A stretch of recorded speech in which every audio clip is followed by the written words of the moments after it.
यहां किसी एक मूवमेंट का गठन नहीं हुआ है।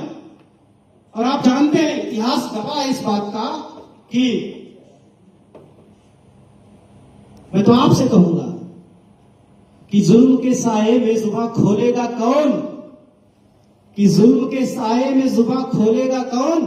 और अगर पिल ठाकुर, ये Arunachal Pradesh employees welfare federation, अगर तुम भी चुप रहे तो फिर तुम्हारे हक के लिए बोलेगा कौन। देश में दो चीजें बहुत महत्वपूर्ण है, एक सरकार जिसे आप सत्ता कहते हो, लेकिन उसी का दूसरा हिस्सा विपक्ष, जो सत्ता में नहीं होता लेकिन उसकी भूमिका बहुत इंपॉर्टेंट है। अगर विपक्ष नहीं तो समझो वो चाहे संसद हो और चाहे विधानसभा हो, वो एक आवारा संस्था के अलावा कुछ नहीं। तो अगर आप खामोश रहे तो आपकी जो भी फेडरेशन हो, हमारी लड़ाई किसी आदमी से नहीं है, हमारी लड़ाई किसी ऑर्गेनाइजेशन से भी नहीं है। अगर हमारी लड़ाई होगी तो हमारे हकों के लिए होगी और हमारी अपनी सरकार से होगी, किसी पार्टी से भी नहीं। सहमत है ना। हम यहाँ किसी आदमी से, किसी व्यक्ति से, किसी संगठन से लड़ने नहीं आए हैं। हम इसलिए आए हैं क्योंकि 2014 में अगर आपकी सरकार ने ये कहा कि 14,000 करोड़ के अरुणाचल प्रदेश के सभी 81-82 हजार गवर्नमेंट एम्प्लॉइज को सेंट्रल गवर्नमेंट के बराबर अलाउंसेस दिए गए, तो मैं आपसे पूछना चाहता हूं, मिला क्या? मिला क्या? हाथ उठा के बताइए, मिला क्या? तो हाथ उठा के बताइए, नहीं मिला। मिला क्या? क्या सेंट्रल गवर्नमेंट की तरह आपको एमएसपी मिली क्या?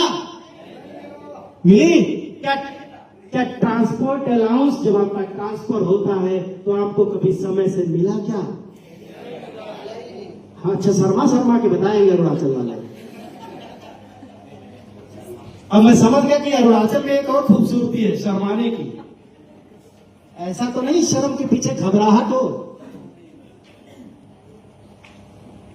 मैं आपसे पूछता हूं कि सेंट्रल गवर्नमेंट में जो सीजीएचएस की एक शानदार व्यवस्था है कि आप अगर सेंट्रल गवर्नमेंट के एम्प्लॉय हैं तो आपका परिवार, आपके डिपेंडेंट्स, आपके नॉमिनीज और आपका स्पाउस फ्री ऑफ कॉस्ट एक से एक शानदार अस्पतालों में फ्री ऑफ कॉस्ट ट्रीटमेंट लेते हैं। क्या वो आपको समय से मिला? हाथ उठा के बताइए, क्या आपको समय से मिला? तो किसकी जिम्मेदारी थी? पटेल की? गवर्नमेंट की तो बहुत कुछ जिम्मेदारी थी, आपके लिए आवाज उठाने की जिम्मेदारी किसकी थी? मेरा ये सवाल है। सरकारें तो जितना कर सकती थी उतना किया, लेकिन आपके लिए कुछ लोगों ने वादे किए थे कि वो आपके हैं, वो आपके रहनुमा हैं, वो आपके सब कुछ हैं, वो आपके हकों की बात करते हैं, वो आपके हकों के लिए सरकार किसके साथ बैठते हैं और आपके हकों के लिए सरकार से लड़ते हैं। क्या आपको उन्होंने वो वादे पूरे किए? क्या वो आपके हक दिलवाए? मेरा ये सवाल है। मैं यहां किसी कोसप से या किसी और एसोसिएशन से या किसी भी एसोसिएशन से लड़ने नहीं आया हूं। मेरी लड़ाई उनसे है ही नहीं, क्योंकि वो सत्ता नहीं है, क्योंकि वो सरकार नहीं है।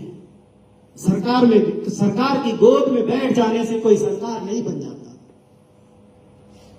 सरकार की गोद में बैठ करके अगर बनता है तो गुलाम बनता है, सरकार नहीं बनता।